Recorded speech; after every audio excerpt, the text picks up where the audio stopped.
సంతకాలు పెట్టిన దానికే దిక్కు లేదు. అసొంటిది వీళ్ళని ఎవరు నమ్ముతారని చెప్పి ఈరోజు ముఖ్యమంత్రి రేవంత్ రెడ్డి గారికి నేను ఒక బాండ్ పేపర్ ఇచ్చిన. ఏమని ఇచ్చినంటే, నువ్వు డల్లాస్కి పోయిన పెట్టుబడులు 5 సంవత్సరాలు ఇంప్లిమెంట్ చేస్తానికి ఒక బాండ్ పేపర్ రాసిన. బాండ్ పేపర్ మీద నువ్వు సంతకాలు పెట్టి తెలంగాణ ప్రజల ముందు పెట్టమని చెప్పిన.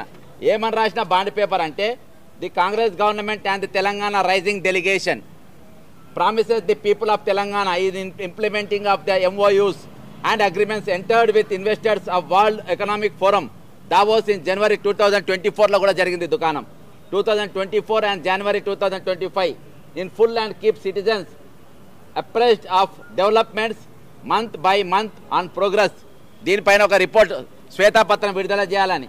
I hereby declare ముఖ్యమంత్రి గారు చెప్తున్నట్టు, I hereby declare and agree to put the MOUs in public domain and for the people to fully scrutinize, enhance and recommend the best for the state from time to time. The Chief Minister and members of delegation will be liable for prosecution as breach or trust and authentically is if these projects are not started in the Telangana on time and obtain all the clearances from Central Green Tribunal and all the central agencies. The Chief Minister also confirmed the expansion of data centers, particularly as mentioned in various press releases, with a total employment of 50,000 people and investment of 1.70 lakh crores as publicized through various sources. Signature. దీని మీద ఈ bond paper మీద సంతకాలు పెట్టాల్సిన పెద్దలు ఎవడెవడు సంతకం పెట్టమనంటే, ఒకటి ముఖ్యమంత్రి గారు పెట్టాలి, నెక్స్ట్ ఐటీ మినిస్టర్ గారు పెట్టాలి, మరి మూడవది ఐటీ సెక్రటరీ గారు పెట్టాలి, నాలుగవది అడ్వైజర్ టు ఐటీ మినిస్టర్ పెట్టాలి, మళ్ళా లాస్ట్కు అఫీషియల్ ఎవరైతే అఫీషియల్ మెంబర్స్ ఉన్నారో వాళ్ళందరూ సంతకాలు పెట్టి తెలంగాణ ప్రజలకు మేము 5 సంవత్సరాల ముందు, ఎందుకంటే ఈరోజు వాళ్ళ డావోస్ బోనికి ఒక జివో విడుదల చేసి 2024లో కానీ మొన్న కానీ 10 కోట్ల రూపాయలు ఇచ్చి మంచి కొట్టెపెట్టెలు కొనిచ్చి వాళ్ళని పట్టుకపోయినాం. ఇవాళ దుకాణం ఏంటంటే దాదాపు 10 కోట్ల రూపాయలు వాళ్ళ పర్యటన జరిగితే ఈరోజు 20 కోట్ల రూపాయలు మేము దావోస్కి వెళ్ళి 1,70,000 కోట్ల రూపాయలు ఆల్రెడీ పెట్టెలలో పట్టుకొని వస్తున్నాము. మాకు 20 కోట్ల రూపాయలు పెట్టి మాకు మొత్తం స్వాగత తోరణాలు కట్టమని చెప్పి ఈరోజు తెలంగాణ హైదరాబాద్ ఎక్కడ చూసినా కానీ 1,70,000 కోట్ల రూపాయలు పెట్టెలలో పట్టుకొని వస్తున్నట్టే మొత్తం ఆల్రెడీ మళ్ళీ 20 కోట్ల రూపాయలు ఈరోజు వాళ్ళ స్వాగతం కోసం ఈరోజు ఖర్చు పెట్టడం జరిగింది. అంటే సరే మాకు 20 కోట్లు కాదు ఇంకా 30 కోట్లు పోయినా పర్వాలే, ఈ మొత్తం ప్రజా సొమ్ము, ప్రజా పైసా, ప్రజా వాళ్ళ చెమట ఓడిసి ఈరోజు కడుతున్న ట్యాక్స్ రూపంలో వస్తున్న డబ్బు.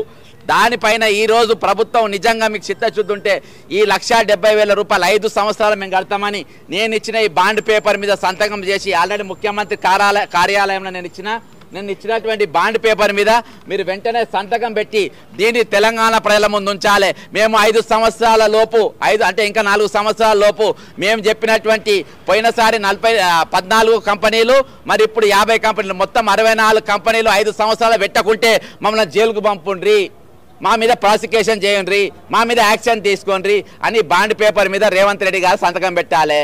మాకు మీ మీద నమ్మకం లేదు. 6 గ్యారంటీలు కాదు 100 గ్యారంటీల నువ్వు నీ బట్టి విక్రమార్క 2 సంతకాలు పెట్టిండ్రు.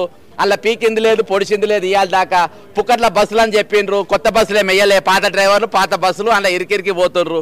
ఇక తక్కినే అన్ని కూడా ఏం జరిగింది లేదు, ఒరిగింది లేదు. కాబట్టి ఈరోజు అదే జయేష్ రంజన్, ఆ రోజు ఉన్న ఐటీ మినిస్టర్ కైటి రామారావుతోని ఎవరైతే డల్లాస్కి పోయినా అదే జయేష్ రంజన్, ఈ రోజు కూడా అదే జయేష్ రంజన్. మరి 10 సంవత్సరాల్లో ఏం చేసి తెచ్చిండు జయేష్ రంజన్? 10 సంవత్సరాల్లో ఏం పొడిచిండు? గత 10 సంవత్సరాలు ఆయన ఎన్ని కంపెనీలు ఈరోజు తెలంగాణ తీసుకొచ్చింది? ఈరోజు డీటెయిల్డ్ ప్రాజెక్ట్ రిపోర్ట్ లేకుండా, డిపిఆర్ అనేది లేకుండా ఫ్యాక్టరీ ఇన్స్టాలేషన్ అనేది హైలీ ఇంపాసిబుల్.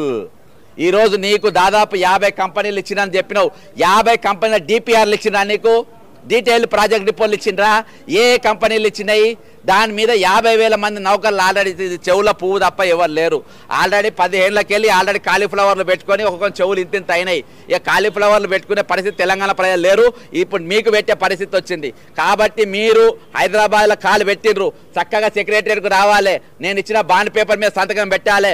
ప్రమాణపూర్వకంగా బాండ్ పేపర్ మీద ఒకవేళ మేము ఇచ్చిన హామీలు మేము నెరవేర్చలేకపోయినాం, మరి మీరు ఇచ్చిన డబ్బుతో మేము డల్లాస్ తిరిగినాం, మేము విలాసాలకు పోలే, మేము అక్కడ మేము పండుగలు చేసుకొని పోలే, దావత్తులు చేసుకొని పోలే, నిజంగా కంపెనీలు చేసుకొని ఇక పోయినా అని మీరు అనుకుంటే నేను ఇచ్చిన బాండ్ పేపర్ మీద మీరు సంతకాలు పెట్టాలి. నువ్వు ఐటీ మినిస్టర్ ఐటీ సెక్రటరీ సంతకాలు పెట్టాలి. ఈరోజు తెలంగాణ ప్రజలు తెలంగాణ సొమ్మును తెలంగాణ ప్రజలు మేము మోసం చేస్తామేమో. ఎందుకంటే 1000% మీ మీద మాకు నమ్మకం లేదు. ఎందుకంటే మీరు దొంగలని మీరు ప్రూవ్ చేసుకున్నారు. ఆల్రెడీ మీ మీద ఎన్డీఏ ప్రాసిక్యూషన్ 84 కేసులు ఆల్రెడీ ఈరోజు నడుస్తూ ఉన్నాయి. కాబట్టి ఈరోజు మేము ప్రపంచ దేశాలలో ఎవడు ఏ పిచ్చోడు అక్టోబర్ 27వ తారీఖుకి వెళ్ళి నవంబర్ 28 వరకు 144 సెక్షన్ హైదరాబాద్లో ఉండే. హైదరాబాద్ క్యాపిటల్ సిటీలో ఎందుకు 144 సెక్షన్ పెట్టిండ్రు? ఇది ఒక కుట్ర. ఇక్కడ ఏ కంపెనీలు కూడా పెట్టడానికి ముందుకు రావద్దని. అదే రోజులలో నారా లోకేష్ 100 పెట్టుబడి ఇన్వెస్టర్స్తోని అమెరికాలో మీటింగ్ పెట్టిండు. కాబట్టి హైడ్రా పేరుతోనే హైదరాబాద్లో కూల్చివేతలు జరుగుతున్నాయి. ఒక దిక్కు కూల్చివేతలు జరుగుతూ ఉంటాయి, ఇంకో దిక్కు 144 సెక్షన్ ఉంటుంది, ఇంకో దిక్కు శాంతి భద్రతలను ఫెయిల్ అయినప్పుడు ఎవడొచ్చి ఏ ఇన్వెస్టర్ వచ్చి ఇక్కడ ఇన్వెస్ట్మెంట్ చేస్తారబ్బా? ఎవడొచ్చి ఇక్కడ కడతారబ్బా? ఇవాళ హైదరాబాద్లో లక్ష ఫ్లాట్లు ఈరోజు ఖాళీలు ఉన్నాయి. అమ్ముడు పోకుండా 1,00,000 ఫ్యాక్టరీలు ఖాళీగా ఉన్నాయి. ఈ కంపెనీలు తెస్తామని చెప్తే ఈరోజు ఎవరి పిచ్చోళ్ళని చేయనికి? కాబట్టి ఈరోజు నీవు చంద్రబాబు నాయుడు మీ ఎన్డీఏ కూటమి, కాకపోతే ఎన్డీఏ ముసుగులో ఉన్నటువంటి రేవంత్ రెడ్డి, చంద్రబాబు నాయుడు, అక్కడ ఉన్న ఫడ్నవీస్ ఎవరైతే మహారాష్ట్ర ముఖ్యమంత్రి ఉంటారో అక్కడ జరిగినటువంటి ఎన్డీఏ మీటింగు వాళ్ళే చేసుకున్నారు. అక్కడ అందులో పోయి ఒక పెద్ద కుట్ర ఈరోజు తెలంగాణను ఎట్లా వెనుకబాటు చేయాలి, తెలంగాణ ఒక ప్రభావాన్ని ఎట్లా గుంజేయాలి, తెలంగాణ ఎట్లా వీక్ చేయాలి, తెలంగాణ ఉన్న ఇన్వెస్టర్స్ ఆంధ్రాకి ఎట్లా పారిపోవాలి, ఆ కుట్రలు జరుగుతున్నాయి. అందులో భాగంగానే 144 సెక్షన్ హైదరాబాద్లో నెల రోజుల పాటు పెట్టిండ్రు. అంతేకాకుండా ఈరోజు హైడ్రా కూల్చివేతలు, మరి అంతేకాకుండా భూమిలో గుంజుకోళ్ళు, ఇవన్నీ కూడా మన ఇమేజ్ పడేయనికే, అంతకుమించి ఏం లేదు. కాబట్టి ముఖ్యమంత్రి గారు మీకు కొంత చిత్తశుద్ధి ఉన్నా, మీరు చెప్పేది అబద్ధం కాదు, నిజంగా అమ్మ తోడని నువ్వు అనుకున్నా, నేను ఇచ్చిన బాండ్ పేపర్ మీద సంతకం పెట్టు. నీవు నీ మంత్రులు నీ ఐటీ సెక్రటరీ సంతకాలు పెట్టుండ్రి. సంవత్సరం లోపు 1,70,000 కోట్ల రూపాయలతో మేము నా కంపెనీలు పెడతాం, 50,000 మంది మేము నౌకర్లు ఇస్తామని సంతకాలు పెట్టుండ్రి. అప్పుడే తెలంగాణ ప్రజలు మిమ్మల్ని ఏమైనా నమ్మే అవకాశం ఉంటుంది, కానీ లేకుండా మీరు నమ్మరు. జై తెలంగాణ అమరవీరులకు జోహార్లు.